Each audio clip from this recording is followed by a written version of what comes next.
안녕하십니까. 존버 김영세입니다. 예. 북한이라는 나라에 대해서 한번 좀 우리가 좀 생각해 볼 문제가 뭐냐면, 우리가 북한에 뭐 생각 문제가 좀 일단 우리는 한국이 핵 무장이 가능하냐. 요새 오늘도 특히 이제 오늘 북한이 또 뭐 미사일 한 발 쐈잖아요. 미사일 한 발 쐈는데 어제 그래. 제가 시간이 12시 넘었으니까 어제기지. 미사일 한 발 쏴가지고 이제 북한도 이제 뭡니까 뭐랄까요. 미사일 한 발 쏘면서 이제 우리나라에 대한 그런 뭐랄까요. 또 위협을 강화하는 거야. 그러니까 당연히 이제 북한도 이제 미사일이나 핵에 왜 집착하는 그 이유가 있단 말이야. 왜냐면 자, 남북 관계에 대해서 한번 저번에 얘기를 한 거 있거든요. 북한이라는 나라는 어차피 이상한 나라. 첫 번째 우리가 생각할 문제는 북한이라는 나라는 좀 이상한 나라고 또 동시에 뭡니까? 저번에 다른 동에서 말했지만 이제 남한과 북한은 결코 이제 화해 뭐 햇볕 정제 뭐 이런 것도 했지만 우리가 실패를 했잖아 사실상. 그냥 뭐냐 결론 났단 말이야. 뭐냐 우리가 DJ나 노무현 정부 때 옛날에 98년에서 08년도까지 10년 동안 햇볕 정제 했지만 남는 게 없었던 게 결국 뭡니까? 북한하고 우리나라는 둘 중에 하나는 없어져야지 이제 끝날 사이다는 것 자체가 얼마나 이제 들통나고 말았습니다. 네, 맞아요. 그러니까 우리도 이제 생각할 문제가 뭐냐면 이제 분명히 둘 중에 하나 없어져야 되고 둘 중에 하나 없어져야지 끝날 사야지 뭐 우리가 뭐랍니까 이제 솔직히 말 남한 북한은 둘 중에 하나 없어져야 게임 끝난 거지 뭐 화해나 뭐 이렇게 이 자체가 사실 좀 평화 통일 자체는 그 자체는 사실상 이제 불가능한 게 그 자체 좌우라는 게 공산주의 자본주의가 절대 하나가 될 수 없다는 것 자체는 결코 하나가 될 수 없다는 느끼거든요. 그러니까 북한이 왜 핵에 집착하냐 사실 이제 경제력이나 군사력 우리 지표 지금 나오지만 경제력이나 군사력에 있어서 우리나라한테 상대 안 됩니다 사실상 이제 특히 이제 군사력은 뭐 대칭과 비대칭은 나눠진데 북한이 이제 80년대 넘어서 국력이 군사력이나 이렇게 국력이 역전된 그런 징조가 보니까 비대칭 쪽으로 갔거든요. 그 대칭 전형하고 비대칭 전형은 아마 아실 겁니다. 대칭 전형은 뭐냐면 이제 전투기수, 함정수, 뭐 탱크 대수 이런 거 해가지고 이거 시간하고 돈이 많이 걸려요. 시간하고 돈이 많이 드는데 이 전력 강화는 확실하죠. 그 대칭 전형의 약 단점이 그겁니다. 대칭 전형의 단점이 뭡니까? 아까 말한 함정수나 비행기, 뭐 탱크 장갑과 대수 이런 건데 뭐냐면 문제는 시간과 돈이 많이 걸리는데 또 무기를 구입하고 좀 개발하는데 시간 걸리고 무기 구입하는 것도 문제고 또 돈이 많이 들고 혹시 그 개발된 승리 향상된 무기라든지 새로 들여온 무기를 이렇게 군인들이나 병사들이 또 숙련하고 익히는 데만 해도 또 시간이 걸린단 말이야. 근데 분명한 건 그 대칭 전력 같은 경우는 문제 뭡니까? 이게 시간이 많이 걸린다는 시간과 비용이 많이 걸린다는 단점이 있지만 잘 되면 뭡니까? 이 전력 증가는 확실하다. 전력 증가는 확실하다 말이야.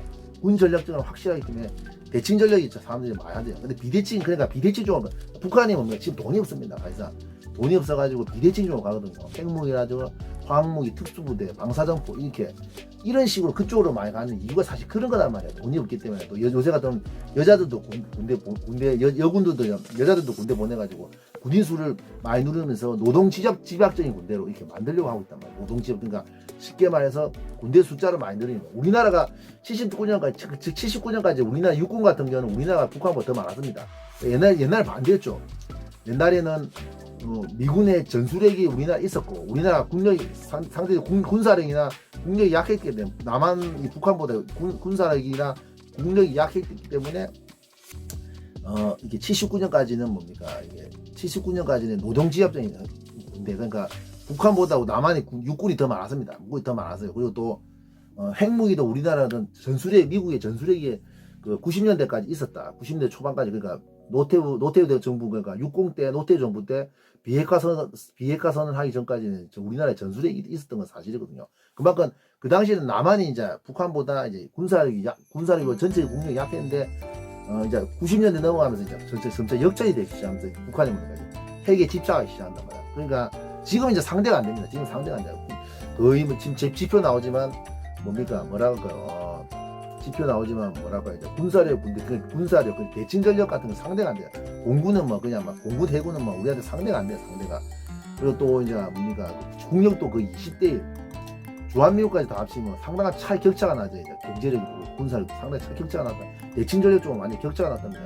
경제력도 거의 한 20대 30대 나가지고 그러니까 뭔가 북한 입장에 우리가 한미연합군이 더 위협이 되기 때문에 지금 입장에서 할 건 핵밖에 없단 말이야. 핵개발밖에 없으니까 이제 뭡니까 지금 얼마 전에 핵개발도 지금 하고 있고 사실상 우리나라 뭐 북한이 핵보유국으로 인정을 못 받았지만 사실상 핵을 가진 나라가 사실이거든요. 근데 지금 우리나라가 그에 대해서 이제 요새 많이 나오잖아요. 이제 우리나라도 자체적으로 핵무장을 해야 한다.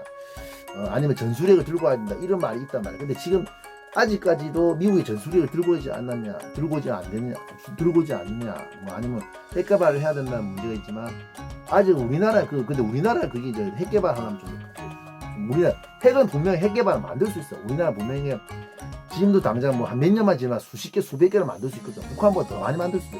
핵물이 더 만들 수 있는 기술은 얼마나 있습니다. 기술과 능력을 얼마나 가지고 있다. 그건 확실하거든요. 근데 문제는 핵무기라는 게 만드는 것 자체가 엄연하게 미국의 그 허락을 받아야 되거든요. 그게 맞아요. 맞아요. 지금 우리 NPT 협약, NPT 그 핵 확산 금지 조약에 우리나라 엄연히 가입돼 있고 그 뭡니까 지금 우리가 국제적으로 핵보유로 공인된 나라가 특히 공식적으로 공인된 나라가 뭡니까? 미국, 러시아, 영국, 프랑스, 중국 이게 5개국 아닙니까?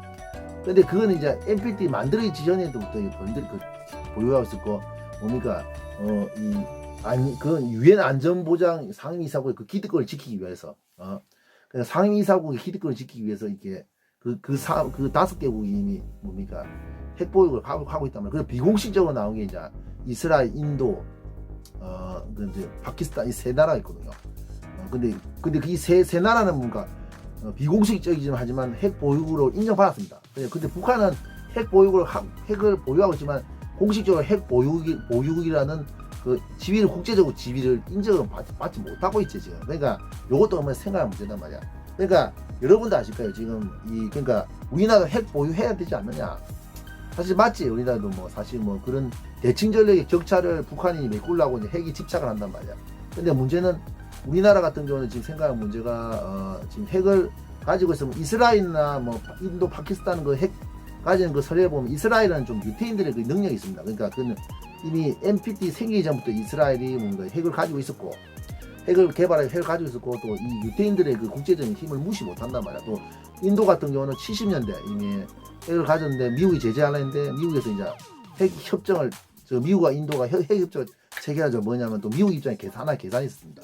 중국을 견제하자 이런 의도도 있었고 파키스탄 같은 경우도 이제 80년대 후반하고 90년대 후반에 핵 개발했을 때 미국이 제재가 안 했는데 뭡니까 그때 이제 소련이 아프가니스탄 침공하는 거하고 또 이제 9.11 테러 이후에 아프가니스탄 그 탈리반 정권 무너뜨리기 위해서 이제 뭡니까 파키스탄을 거쳐서 들어가야 되기 때문에 파키스탄하고 어느 정도 핵 협상을 하면서 핵무기 가지고 있는 걸로 보면은 그건 인정을 해버렸죠. 맞아요. 그거 좀 복잡하긴 한데 제가 간단하게 말했어요. 그러니까 파키스탄 같은 경우도 그 9.11 테러 대테러 전쟁할 때 약간 이제 운이 좋게 좀 이렇게 핵 보유라는 지위를 받았거든요. 근데 우리나라 같은 경우는 사실 이제 뭐 첫 번째 우리 핵을 만들 수도 있지만 핵을 가질 수가 없는 게 미국의 그 뭡니까 그 허락을 받아야 되는데 문제 우리가 자체적으로 핵을 보유했다.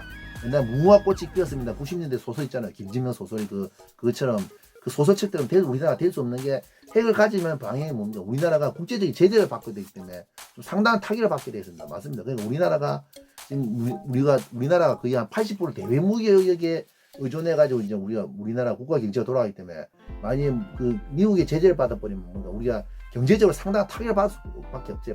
그러니까 북한도 그렇고 지금 이란도 지금 핵 제재를 받고 있다. 핵 문제 때문에 지금 제재를 받고 있잖아요. 그 타격이 크거든요. 근데 문제는 이제 우리나라 같은 경우는 더 그 타격이 심할 수밖에 없는 게 우리나라 구조가 놓자마지만 90%, 70%, 80%가 대외 무역으로 이제 먹고 살아나가기 때문에 엄연하게 이제 뭡니까 그 무역 제재를 받으면 상당한 타격을 받을 수도 있고 또 2차적인 요인은 또 뭡니까 미국이 우리나라 설사 뭡니까 핵 보유국이라는 지위를 인정한다. 핵무기를 만들어서 핵 보유국의 지위를 인정해버리면 이 도미노 현상이 나죠. 대만, 일본도 당연히 핵을 만들려고 한단 말이야. 맞다. 그러니까 NPT 그 체제가 무너질 소지가 있기 때문에 분명히 미국 입장에서 당연히 이게 우리나라가 핵무기를 가지는 것 자체를 용인하지 않을 거 뻔합니다. 그건 뻔한단 말, 스토리 뻔해요. 그러니까 지금 뭐 맞다고. 그러니까 대만하고 일본도 핵무기를 얼마든지 만들 수 있는 능력이 되는데 지금 그 NPT 그 체제 때문에 지금 만들지 못하고 있단 말. 우리나라도 마찬가지입니다. 그러니까 지금 우리도 생각할 문제가 우리나라도 핵을 보유했으면 좋겠는데 사실 국제적인 건상 그걸 못하고 있다. 그래 뭐 전술핵도 들고 오지 않 다시 옛날 90년대 초 80년대 70년대처럼 미국의 전술핵을 다시 가지고 오지 않았나 이것도 좀 문제가 있단 말이에요. 그것도 문제가 있거든요. 상당한 문제가 있습니다.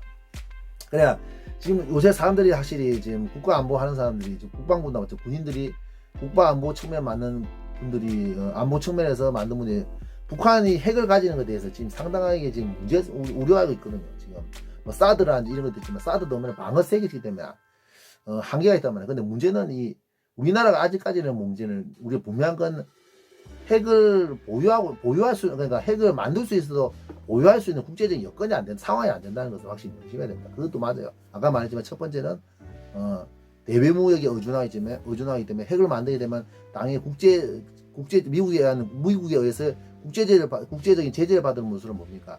당연히 이런 경제적 타격이 심할 거고 또 미국 입장에서는 뭡니까? 국제사회에서 이렇게 우리나라 핵무기를 가짐으로써 뭐 대만이나 중국, 대만이나 일본까지 핵무장을 하기 때문에 도미너 같은 현상이 나기 때문에 뭡니까? 당연히 NPT 체제를 유지할 수 없는 그런 상태이기 때문에 미국에서 상당히 반대를 할 겁니다. 맞아요. 그러니까 우리나라는 핵무기를 만들 수 있어도 핵을 가질 수는 없단 말이에요. 그러니까 핵이라는 걸 가질 수 있는 어느 정도 국력이 되면 핵을 가질 수는 있거든요. 가질 수 있는 능력이 되거든요. 근데 문제는 그걸 국제사회가 어느 정도 용인을 한다는 거죠. 또 용인해야 되는 그런 문제도 있고 그런 우리가 뭔가 어떤 제재나 압박을 이겨낼 수 있는 상황이 되냐 이것도 문제단 말이야. 왜 그게 단순한 문제가 아니라고 보십니다. 그러니까 우리나라는 확실한 건 핵을 만들 수 있어요. 핵을 만들 수 있는데 분명히 그 핵을 가져가지고 핵보유국으로 인정받기는 핵보유국 직위를 인정받기라는 것은 산 넘은 상황이기 때문에 우리나라가 사실상 뭡니까? 핵을 만들 수 없다는 것 자체는 이것도 어머니 생각해야 돼요. 그래서 북핵을 어떻게 대항해야 되느냐 이것도 참 문제인데 아마 이건 난제요. 아마 지금 그건 좀 여러 가지로 생각해 보자단 말이야. 그러니까 북한이 핵에 집착할 수밖에 없고 우리나라가 북한의 핵을 대항해서 어떻게 대처해야 되는가 이건 진짜 좀 머리가 좀 아프죠. 아무튼 이건 좀 많이 생각할 문제다. 확실히 북한은 좀 이상한 나라예요. 저도 생각해 북한 저것도 없어졌으면 좋겠습니다. 맞아 없어졌으면 좋겠어요. 맞아 이상입니다.